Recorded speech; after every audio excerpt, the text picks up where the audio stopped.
Buenas tardes, hermanos y amigos. Señor los bendiga. Como siempre, que el Señor nos edifique, que este momento sea para su gloria.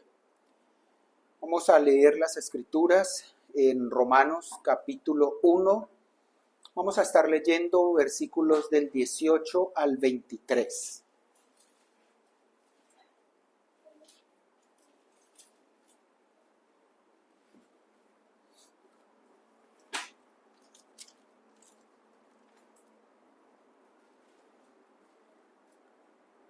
Romanos capítulo 1, versos 18 al 23.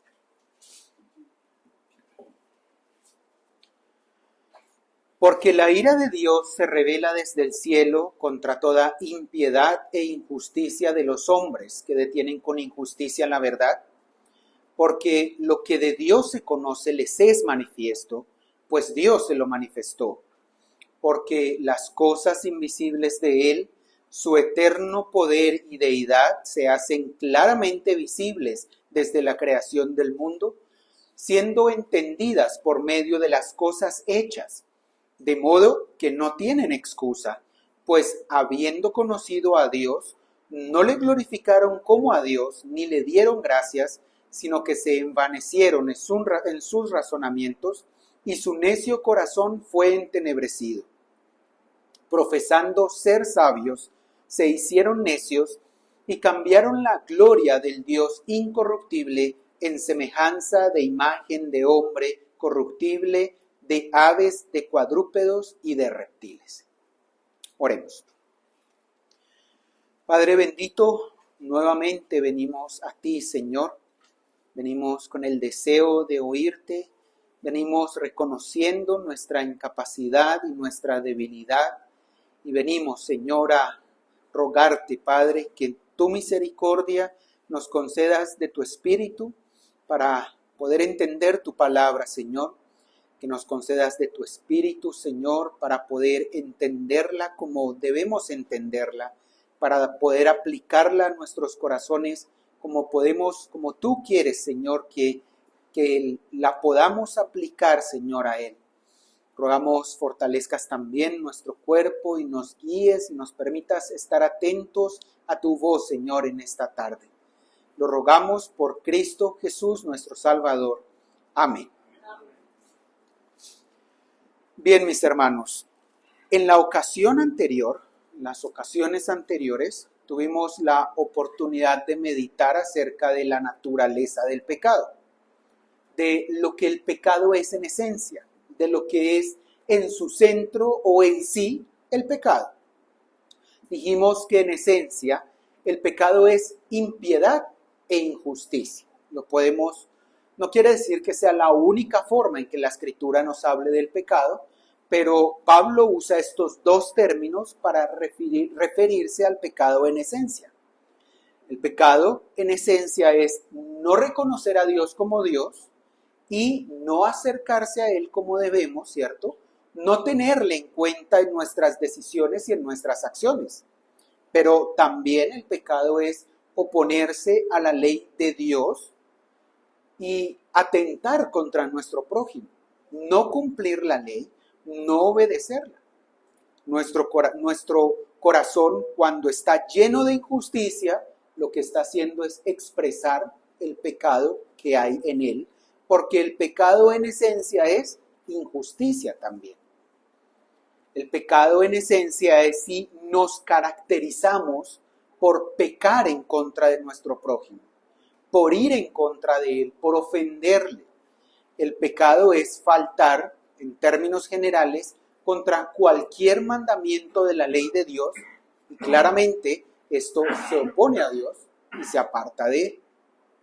Recordemos también que en este pasaje Pablo está argumentando, ¿cierto? A partir del momento en que dijo que no se avergüenza del Evangelio, porque es poder de Dios para salvación, porque en él, como veíamos también en el versículo 17, la justicia de Dios se revela por fe y para fe. Y ahora, porque, ¿cierto? La ira de Dios se revela Necesitábamos mirar qué es esto que Pablo está argumentando, que está argumentando para mostrar que los gentiles sin Cristo son pecadores y que están bajo la ira de Dios y por tanto necesitan esta poderosa salvación que ofrece el Evangelio.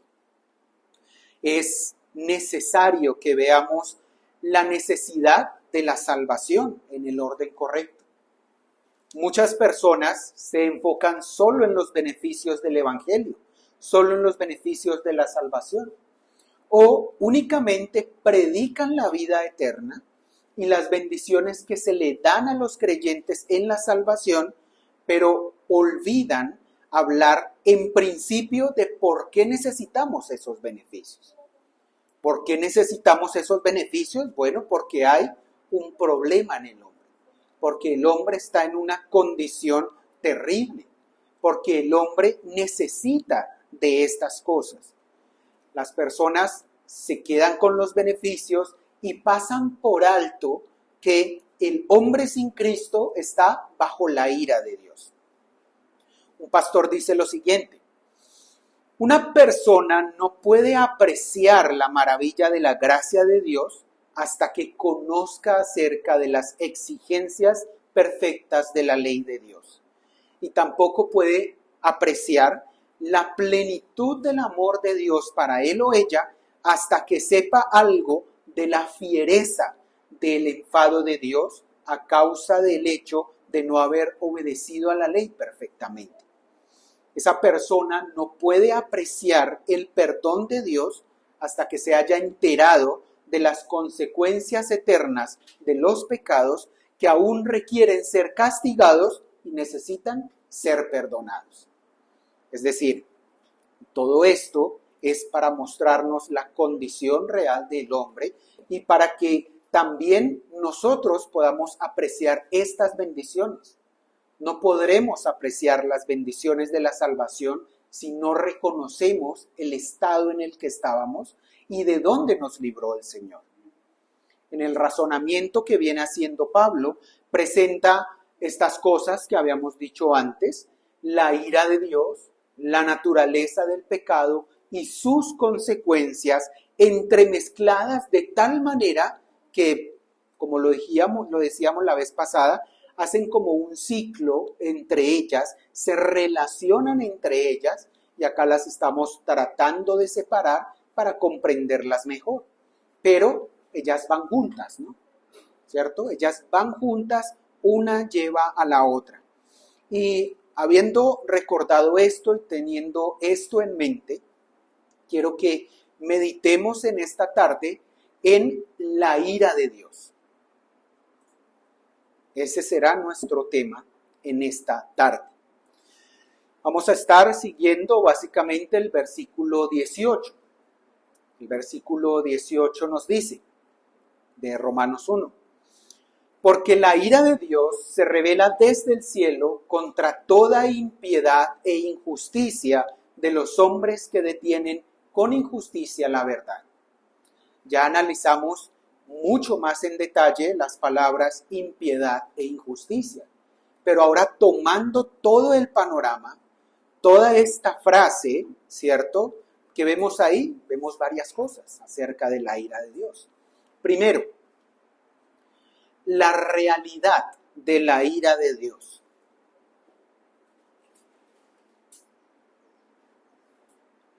La ira de Dios es una realidad. La ira de Dios es real y se muestra a las personas. La ira de Dios se revela a las personas y no solo se reveló en algún momento en el pasado, no solo se muestra en algún punto de la historia, sino que se ha mostrado siempre a lo largo de la historia. Una traducción más precisa de esta frase en este pasaje sería que la ira de Dios es constantemente revelada. Es decir, que la ira de Dios se revela en acción o de forma continua. Se deja ver de forma continua, la podemos ver a diario. Sin importar lo que los hombres piensen al respecto, sin importar que los hombres piensen lo contrario, que la ira de Dios no existe o que un Dios castigador no existe, la realidad que vemos en este pasaje es que la ira de Dios sí existe y se muestra. Es decir, la ira de Dios es una realidad y tenemos que entenderla de esa manera. Sin importar que algunas personas muestren a Dios como si el único atributo que tuviera fuera amor. No es que Dios no sea completamente amor, sí, lo es, pero en sus atributos Él también es justo y también tiene esta característica, esta perfección específicamente que llamamos la ira de Dios.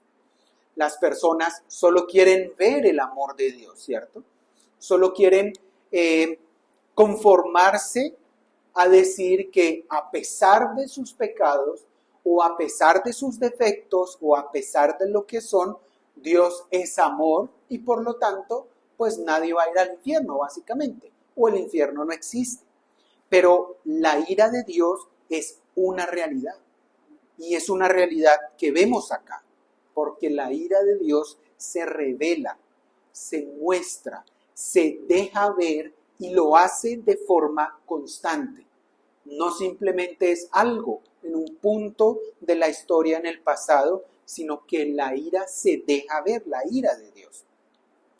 La palabra que usa la Escritura para ira no se refiere en ningún momento a una emoción como las nuestras.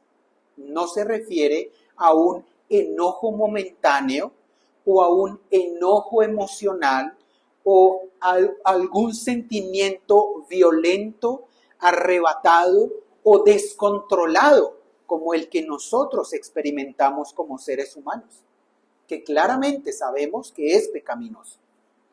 No se refiere a una rabia caprichosa, irracional, en el que se sale de los cabales Dios. No podemos decir eso de Dios. La ira de Dios no se refiere a esto. No se refiere a un capricho, a una explosión descontrolada de Dios. No, no es así, sino que más bien se refiere a una indignación invariable y establecida. O sea, estamos hablando de algo que en Dios es absolutamente controlado.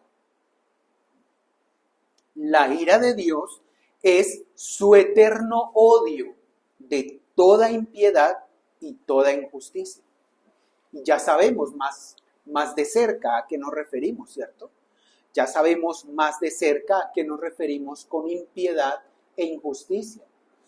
La ira de Dios está absolutamente controlada en que Él está en contra de toda impiedad e injusticia. Es un desagrado en Dios y es una indignación constante de la justicia divina en contra del mal, en contra de las cosas que Él es, porque Él es el bien. Es la reacción de su santidad en contra del pecado.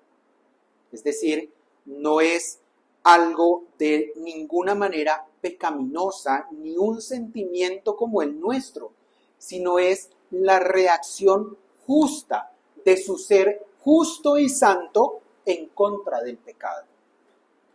Podemos decir que la ira de Dios es la única respuesta coherente que un Dios 3 veces santo podría tener hacia la impiedad y hacia la injusticia.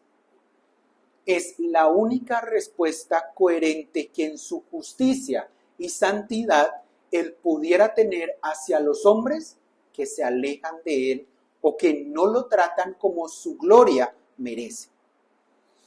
La ira podemos entenderla como la causa que mueve la sentencia justa que Él dicta contra los malhechores. Así que podemos ver que la ira de Dios está más bien relacionada con su santidad y con su justicia. No que Él no sea amor. Dios es amor y Dios es totalmente amor y perfectamente amor, pero asimismo Él es total y perfectamente justo y santo, y la respuesta de su justicia y santidad es esto, la ira de Dios, que se termina expresando en la sentencia justa hacia el pecador. Ahora, es claro que muchos se apartan de este pensamiento de la ira de Dios y por eso necesitamos recalcar que es una realidad. Algunos incluso pudieran pensar que la ira de Dios es como si tuviera una mancha en su carácter divino o una mancha en su gobierno o en su justicia, en su santidad, pero esto no es así. La ira de Dios no es ninguna imperfección, sino al contrario, la ira de Dios es uno de sus atributos o una de sus perfecciones. No es nada negativo en su carácter, sino al contrario, como ya lo dijimos, es parte de la expresión de su santidad. Es una perfección de Él y a través de la ira, de su ira, Dios muestra más su gloria, su santidad, su justicia y su perfección. No podemos creer, ¿cierto?, que la perfección de Dios sería tolerar algo que está en contra de Él y que lo rechaza a Él. No podemos creer que es una imperfección eso, sino que al contrario, esa ira es una característica de Él y de su santidad y de su persona. Además, la ira es, como cualquier otra de sus perfecciones, santa. Podemos decir 3 veces santa. Cada una de las perfecciones de Dios podemos decir que es como Él es. ¿Cómo es Dios? Santo. El amor de Dios es santo. La ira de Dios es santa y además es completamente justa. La ira de Dios es una realidad de su carácter 3 veces santo y purísimo, por el cual no puede ni siquiera mirar el mal. Veamos algunos pasajes que nos muestran un poco de su carácter y de la realidad de la ira en él. Veamos Jeremías capítulo 10, versículo 10.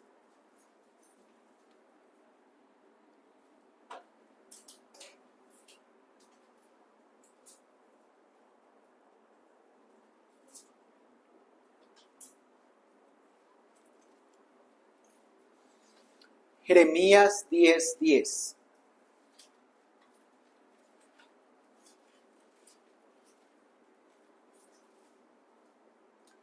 Mas Jehová es el Dios verdadero. Él es Dios vivo y Rey eterno. A su ira tiembla la tierra y las naciones no pueden sufrir su indignación. ¿Es una realidad la ira de Dios? Sí, porque la tierra tiembla, la tierra lo percibe, las naciones no pueden sufrir su indignación, o sea que es una realidad en las naciones y en la tierra. Es algo que está ahí, es una perfección de Dios. Veamos Nahum 1, 2 y 3. Nahum capítulo 1, versos 2 y 3.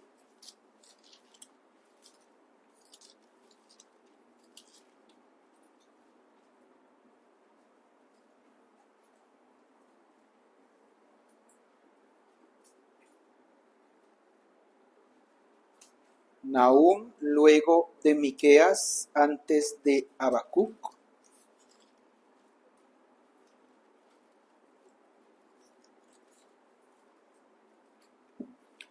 Dice, Jehová es Dios celoso y vengador. Jehová es vengador y lleno de indignación. Se venga de sus adversarios y guarda enojo para sus enemigos. Jehová es tardo para la ira y grande en poder, y no tendrá por inocente al culpable. Jehová marcha en la tempestad y en el torbellino, y las nubes son el polvo de sus pies. Vemos este pasaje que nos describe al Señor, a Dios. ¿Cómo es Él? Él es celoso. Él es celoso de su pueblo. Él cela de que su pueblo lo adore únicamente a Él. Y cuando eso no pasa, sabemos que es por la impiedad. Y cuando hay impiedad, Él venga el hecho de que no se haya dado honor a su nombre como debe ser. Así que esto de que Él es vengador quiere decir que Él ejecuta la justicia y la justicia justa, la justicia correcta que debe hacerse a causa de la impiedad. Pero también dice que es lleno de indignación y se venga de sus adversarios. ¿De quiénes? De quienes lo odian. Guarda enojo para sus enemigos. ¿Qué quiere decir? Que en Él está la justa retribución a causa de su enemistad contra Dios, que es impiedad. Pero miren lo bello de este pasaje, que está hablando de esta característica de Dios, que está hablando de esta perfección de Dios, de su ira, pero al mismo tiempo nos dice, Jehová es tardo para la ira.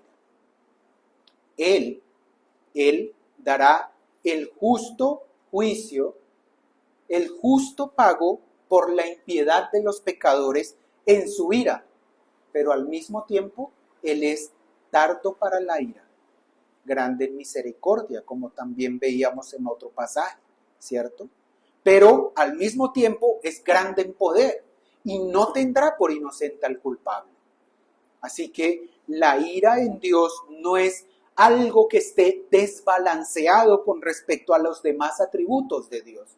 No es así, sino que Él es perfecto en su santidad, justicia, en su celo, y es perfecto en cómo ejecuta sus juicios con su ira. Deuteronomio 6, 14 al 15.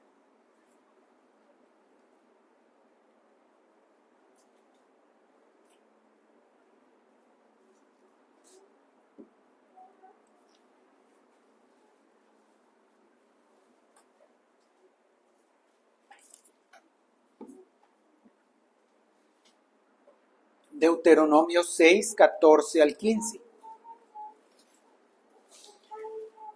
No andaréis en pos de dioses ajenos, de los dioses de los pueblos que están en vuestros contornos, porque el Dios celoso, Jehová tu Dios, en medio de ti está, para que no se inflame el furor de Jehová tu Dios contra ti y te destruya de sobre la tierra.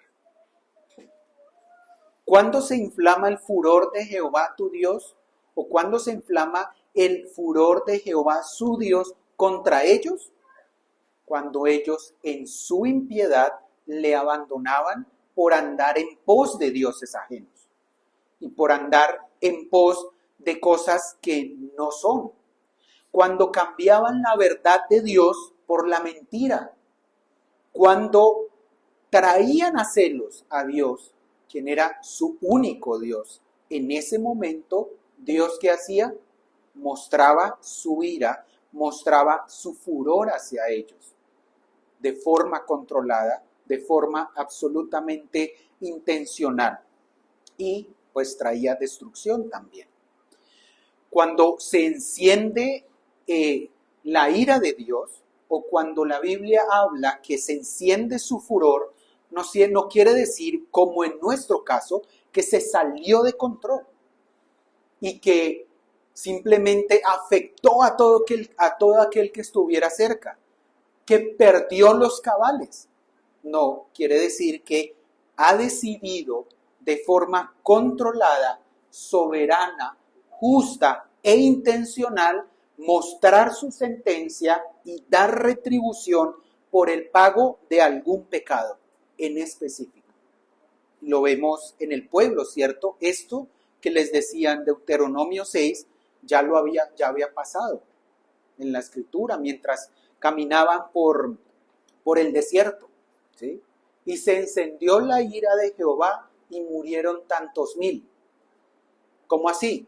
¿Explotó el Señor incontroladamente? Ups. ¿Mató a algunos? No. Esos que murieron lo merecían. Esos que murieron, el Señor en todo el control de su justicia y de su soberanía, intencionalmente mostró su sentencia hacia ellos y les dio la retribución. Miremos primera de Tesalonicenses 5, versos 2 y 3.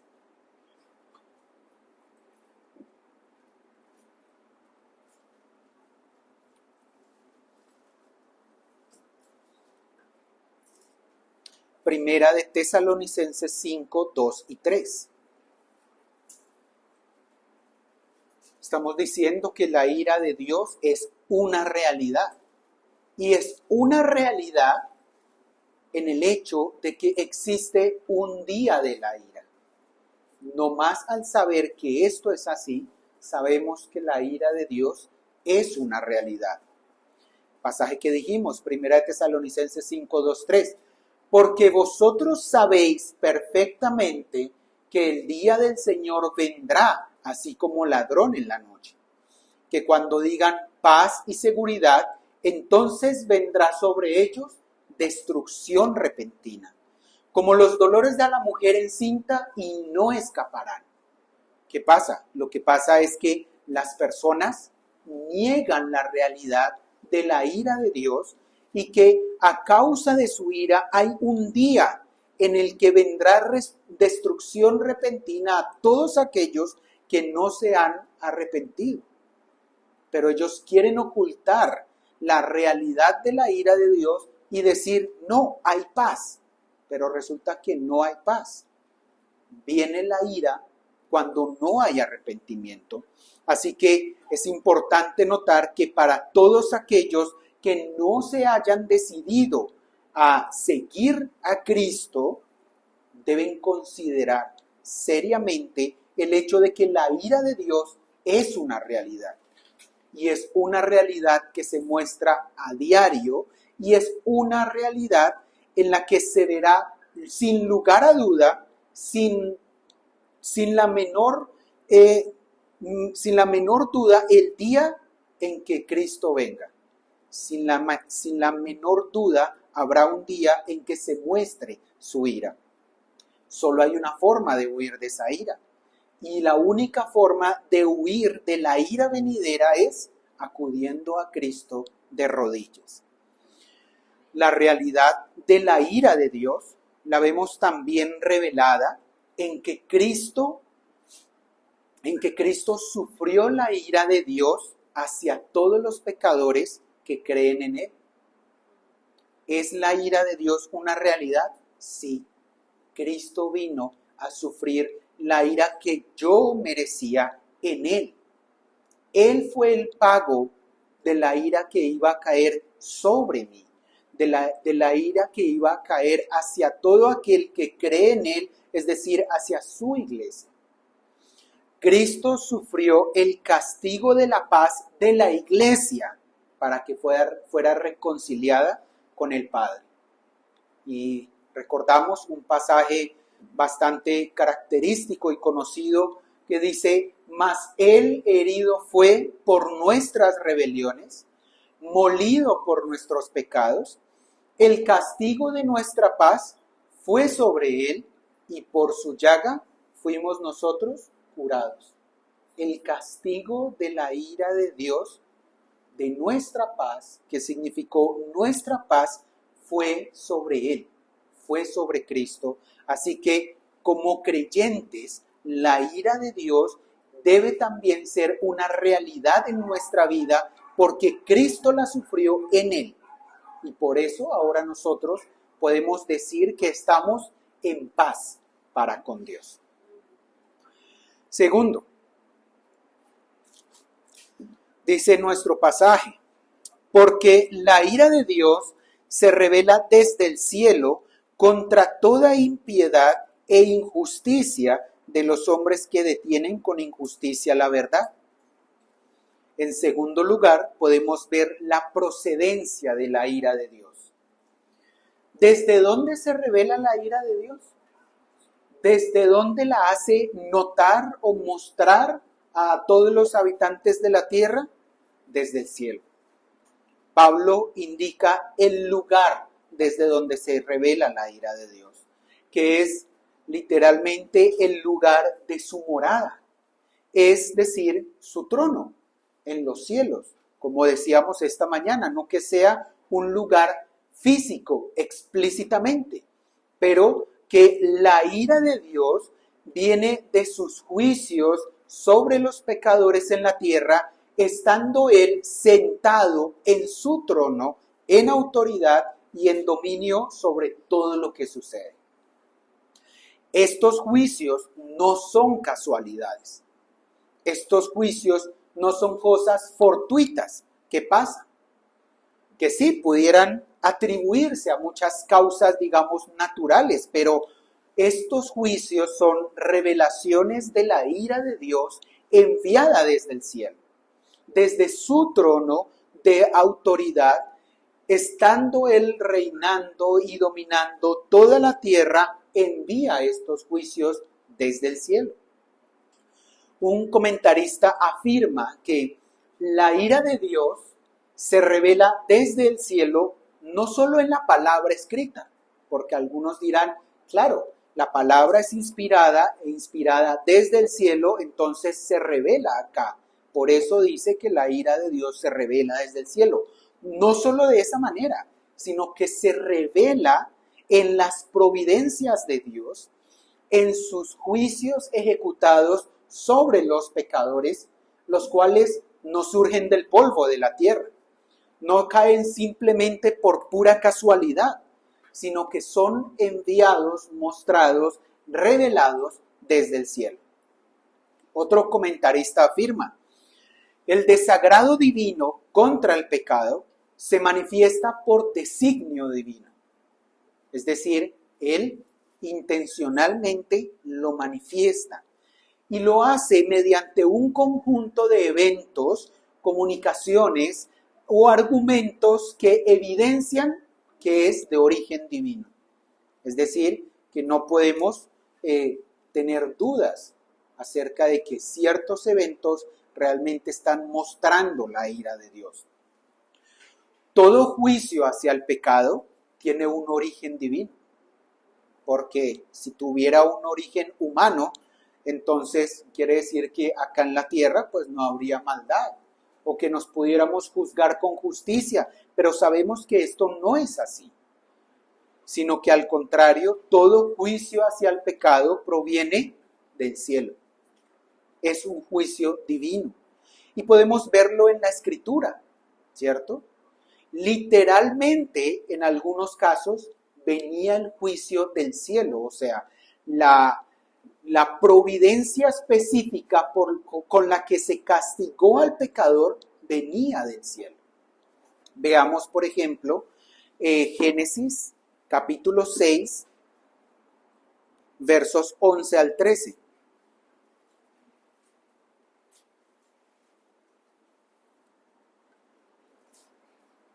Génesis capítulo 6,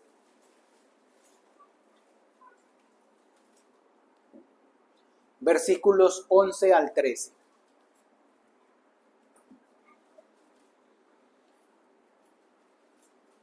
Vemos acá el ejemplo del diluvio, en donde podemos decir que literalmente este juicio venía del cielo.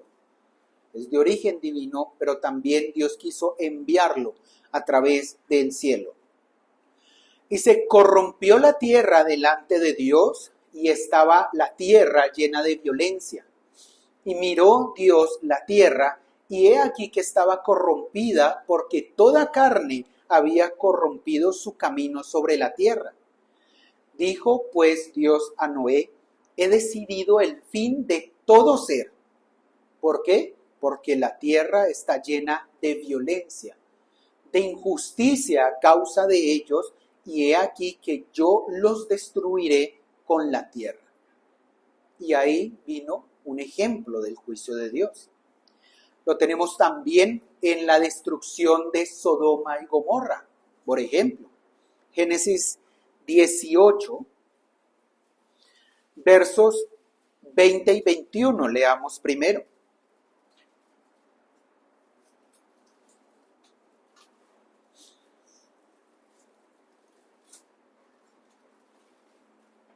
Génesis 18, 20, 21. Entonces Jehová le dijo: por cuanto el clamor contra Sodoma y Gomorra se aumenta más y más, y el pecado de ellos se ha agravado en extremo, descenderé ahora y veré si han consumado su obra según el clamor que ha venido hasta mí, y si no, lo sabré. Ahí él realmente está mostrando que el pecado de ellos se había agravado. Y entonces, ¿qué sucede? Bueno, ustedes saben que son pasajes un poco extensos. Saltemos a Génesis 19, 24, 25. Génesis 19, 24 y 25. Entonces, Jehová hizo llover sobre Sodoma y sobre Gomorra azufre y fuego de parte de Jehová desde los cielos, y destruyó las ciudades y toda aquella llanura con todos los moradores de aquellas ciudades y el fruto de la tierra. Ahora, ustedes y yo sabemos que los hombres en la actualidad pudieran justificar de cualquier manera el hecho de que esto hubiera pasado sin admitir de ninguna manera que era un juicio de Dios y que venía intencionalmente del cielo como castigo al pecado. Y bueno, ahí podemos, no sé, pueden decirnos cuánta cosa suene bastante elegante y convincente, ¿cierto? Por cambios de la era geológica, por cambios del clima no sé cómo, por acumulación de la humedad, por mil razones, por un volcán cercano, por lo que sea, las personas niegan la realidad de la ira de Dios y niegan que estas cosas hubieran sido castigo y castigo divino. Pero ¿qué nos muestra la Escritura? Nos muestra que la ira de Dios se revela desde el cielo, que los juicios de Dios vienen de su autoridad y de su trono. Vemos también lo que pasó en Egipto, que justamente lo leíamos hoy, ¿cierto? Hemos empezado a leer algo de esto. Éxodo 7, versos 4, 5.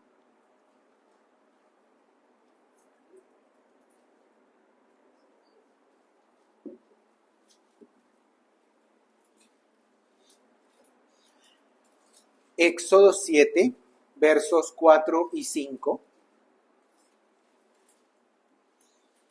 Dice: y Faraón no os oirá, mas yo pondré mi mano sobre Egipto y sacaré a mis ejércitos, mi pueblo, los hijos de Israel, de la tierra de Egipto, con grandes juicios.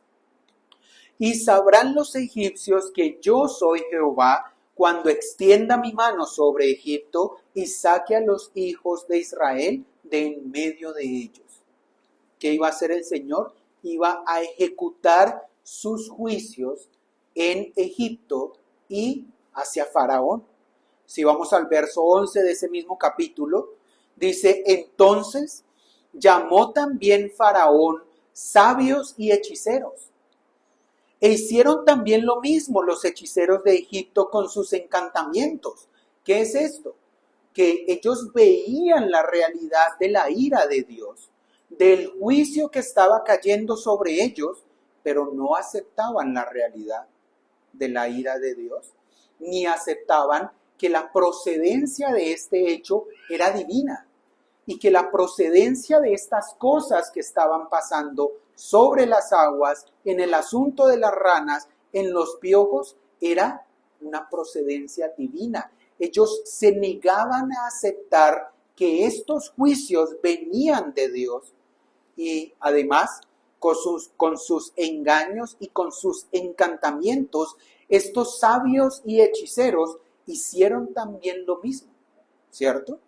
Varias veces. La primera, la segunda, la tercera vez Pero luego en Éxodo 8, versos 18 y 19, dice, y los hechiceros hicieron así también. Buscaron tratar de imitar estas cosas, ¿cierto? ¿Por qué Faraón no podía aceptar que estos eran juicios de la ira de Dios que venían desde el cielo? Porque los hechiceros hacían algo que parecía mostrar que no era así. Pero acá no hubo la menor duda. Los hechiceros hicieron así también para sacar piojos con sus encantamientos, pero no pudieron. Y hubo piojos tanto en los hombres como en las bestias. Entonces los hechiceros dijeron a Faraón, dedo de Dios es esto. ¿De dónde descendía este juicio? Descendía de Dios. Y ellos en su impiedad lo lograron ver. Mas el corazón de Faraón se endureció. Y asimismo el corazón de muchas personas se endurece, tratando de justificar de cualquier manera que los juicios de Dios realmente son coincidencias, pero niegan el hecho de que la ira de Dios se revela y se revela desde el cielo, desde el trono de Dios.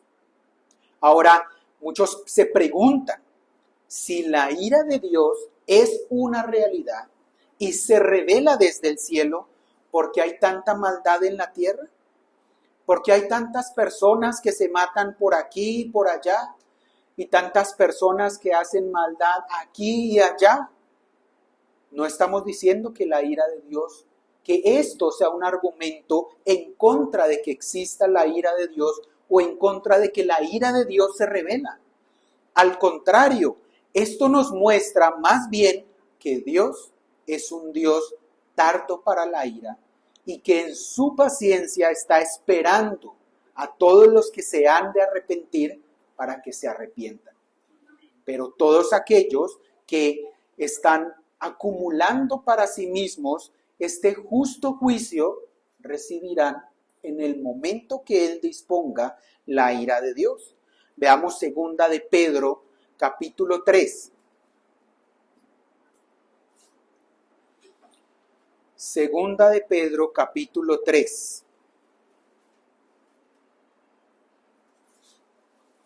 Dice versos del 4 al 9.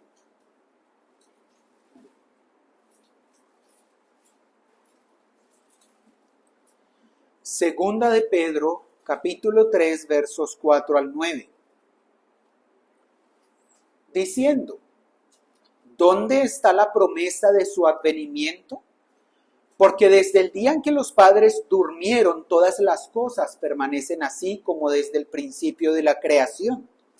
Estos ignoran voluntariamente que en el tiempo antiguo fueron hechos por la palabra de Dios los cielos y también la tierra, que proviene del agua y por el agua subsiste, y por lo cual el mundo de entonces pereció anegado en agua.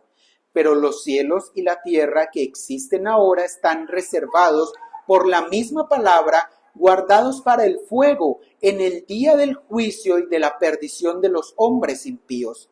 Mas, oh amados, no ignoréis esto, que para con el Señor un día es como 1000 años y 1000 años como un día. El Señor no retarda su promesa, según algunos la tienen por tardanza, sino que es paciente para con todos, no queriendo que ninguno perezca, sino que todos procedan al arrepentimiento. Así que si alguien dice, la ira de Dios no es una realidad porque no está castigando aquí y allá la maldad, lo que podemos ver es que Él vendrá en su promesa en un día de la ira, pero no es que retarde su promesa, sino que es paciente para con nosotros, no queriendo que ninguno perezca, sino dando tiempo para los que se han de arrepentir se arrepientan.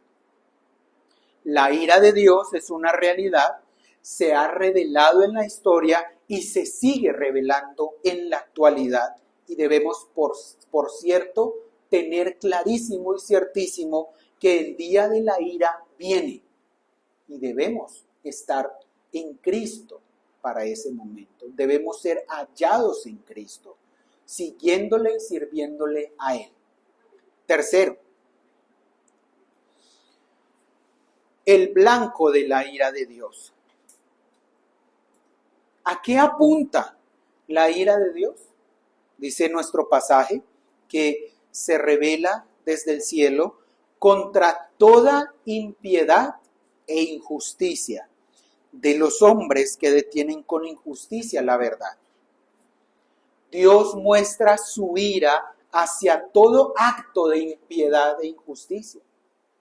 Toda esta descripción que hemos visto en los sermones anteriores, Dios se revela, muestra, deja conocer su ira hacia eso, al pecado en general podemos decir, pero si somos más específicos podemos decir que Dios muestra su ira hacia todo pecado contra Él directamente o contra el prójimo. Dios muestra su ira contra las personas que infringen los primeros 4 mandamientos de la ley de Dios o que infringen los últimos mandamientos. A la hora de la verdad, faltar en un punto es faltar a toda la ley. Quiero destacar acá la palabra toda.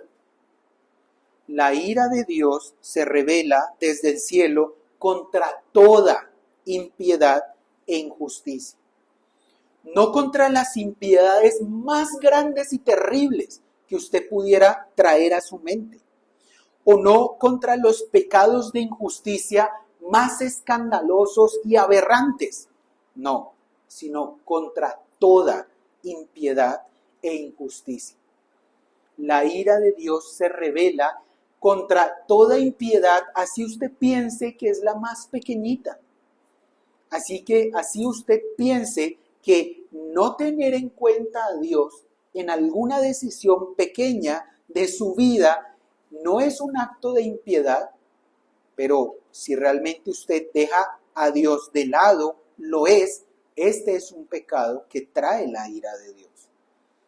Que estando en Cristo, digamos que no seremos castigados por esto, pero todo pecado de injusticia y de impiedad trae la ira de Dios, porque la ira de Dios se revela contra toda impiedad e injusticia.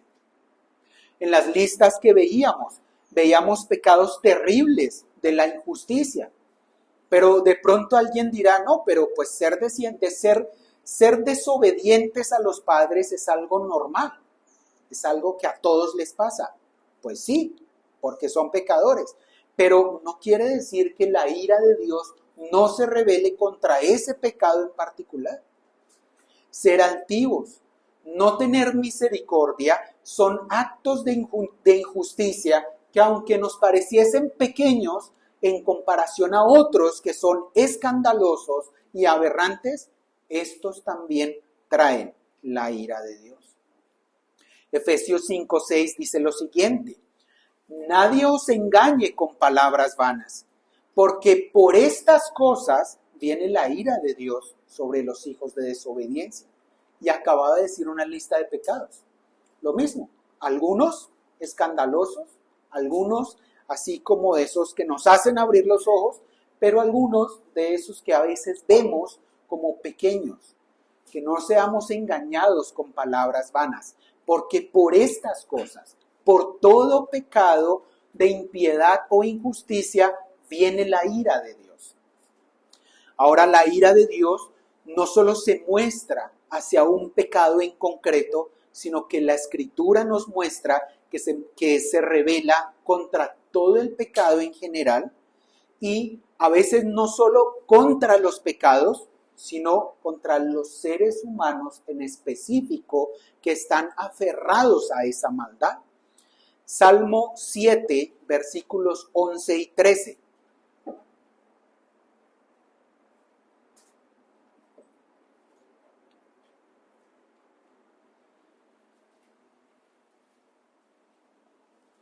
Salmo 7, versículos 11 y 13.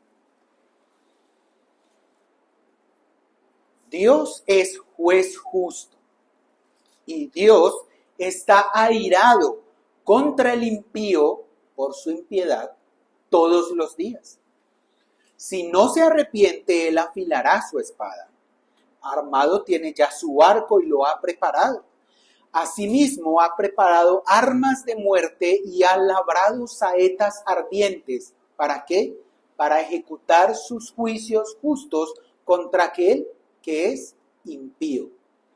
Miren que acá no habla de aquel que hizo una impiedad, sino al que es impío, contra esa persona. Vemos que Dios no es indiferente al pecado, sino que le inspira un santo aborrecimiento, un odio santo o una indignación santa e inaplacable por el pecado. Dios revela su ira contra el pecador y contra cada uno de sus pecados. Reacciona al pecado de forma personal e intensa, pero claramente sin esas indignas emociones humanas, sin perder el control, sin experimentar lo que nosotros experimentamos al airarnos. La suya es una ira santa, pero igualmente una ira justa, una ira que castiga. No hay en ella rencor o malicia, pero Dios está implacablemente airado. Es un fuego consumidor y es cosa terrible caer en sus manos. Miren también que la ira de Dios se revela contra toda impiedad e injusticia de los hombres que detienen con injusticia la maldad. El pecado de los hombres, ¿qué quiere hacer? Detener la verdad de Dios. ¿Cómo? Con sus pecados, con su injusticia. Y eso es también motivo de la ira de Dios. El hecho de que los hombres detengan su verdad con sus pecados, con injusticia, con mentiras, que resistan la verdad de Dios, que repriman la verdad de Dios o que hagan de alguna manera fuerza para oponerse a la verdad de Dios y al Evangelio. Por esto también viene la ira de Dios, o la ira de Dios también está en contra de eso. El blanco de la ira de Dios es ese momento en que los pecadores quieren ocultar la verdad de Dios con sus pecados. Por ejemplo, es claro que en esta época nos quieren convencer de que hay más de dos tipos de géneros. Las personas se pueden identificar con cualquiera de todo un espectro de inclinaciones.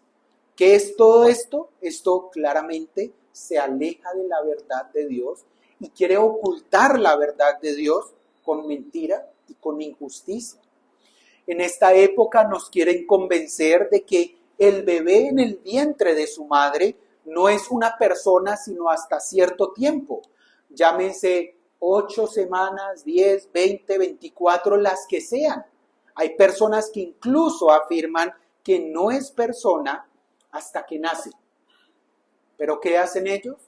Detienen con su injusticia la verdad de la creación de Dios y del hecho de que Él es quien otorga vida aún utilizando estos medios, como los medios naturales para procrear. ¿Cuántos argumentos no se inventan para negar la verdad de Dios? La ira de Dios está en contra de eso. ¿Cuántos argumentos no hablan, por ejemplo, de que Dios creó al hombre? Muchos argumentos se levantan para negar esa verdad. A diario, en colegios, en universidades, en programas de televisión, en todo lado. Las personas deciden vivir en pecado, por supuesto, resistiendo al Evangelio y se esfuerzan ¿por qué? Por prevenir su influencia, haciendo ¿qué? Resistiendo la verdad de Dios. Haciendo que la verdad de Dios sea opacada. Como los que persisten, por ejemplo, en vivir en unión libre, a sabiendas que a Dios le agrada el matrimonio. ¿Qué están haciendo? Se resisten a la verdad del Evangelio. La detienen, la quieren sostener lejos de ellos. Muchos de nuestros familiares, ¿qué hacen? Se resisten a que les hablemos la verdad del Evangelio. Nos dicen que ya vamos a empezar a sermonearlos o cosas semejantes. Nos huyen, nos ignoran. ¿Pero qué es esto? Esto es tratar de detener la verdad de Dios. Con injusticia, con mentiras, con excusas, con cosas que aparentemente son legítimas, pero no es así. Están deteniendo la verdad de Dios. La gente se resiste directamente a las doctrinas del Evangelio, ya que saben que no podrían aferrarse a estas doctrinas sin abandonar sus pecados. Su excusa es que allá me prohíben, es que si voy a su iglesia me van a prohibir. Pero realmente lo que está pasando es que quieren detener la verdad de Dios con la mentira y aparte están rehusando venir a Cristo. Pero esto mismo, ¿qué es? Es causa de la ira de Dios. Porque la Escritura dice, el que cree en el Hijo tiene vida eterna. Pero el que rehúsa creer en el Hijo no verá la vida, sino que la ira de Dios está sobre él. Los que quieren detener la verdad de Dios con la mentira y se rehúsan a ir al Hijo, lo que están haciendo es traer más juicio sobre sus vidas. Tenga cuidado de no rehusar creer en Cristo. Tenga cuidado de no rechazar a Cristo, porque las personas que hacen esto, la ira de Dios está sobre ellos. Pero a nosotros, hermanos, ¿qué debemos meditar en esta tarde? Debemos tener en mente que la ira de Dios es una perfección de su divino carácter y es una en la que frecuentemente debemos meditar. Primero, para que nuestros corazones queden debidamente impresionados por que Dios odia el pecado. Siempre estamos propensos a considerar el pecado como algo ligero o nuestro pecado como algo realmente que lo podemos pasar por alto, pero no nos damos cuenta de su atrocidad o de su gravedad o lo excusamos. Pero cuanto más estudiamos y reflexionamos en Dios y en su ira y en cómo aborrece el pecado y su terrible retribución sobre él, debemos ser capaces de ver más nuestro corazón y odiar también más nuestro pecado. Es posible que nos podamos acercar más a ver la atrocidad de nuestro pecado en vez de excusarlo, en vez de consentirlo. Además, también debemos meditar frecuentemente en la ira de Dios para engendrar un verdadero temor de Dios en nuestras almas. Como dice el pasaje, tengamos gratitud y mediante ella sirvamos a Dios, agradándole con temor y reverencia, porque nuestro Dios es fuego consumidor.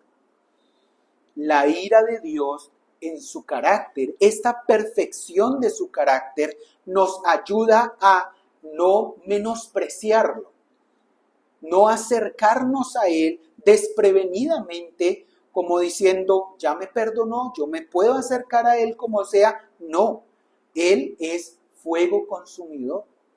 Una de sus perfecciones es la ira, así que debemos acercarnos a Él con temor y reverencia. No debemos servirle de forma aceptable. No debemos acercarnos a él con cualquier tipo de irrespeto o irreverencia. ¿Por qué? Porque Él está en la solemne majestad y está también en sus características la ira.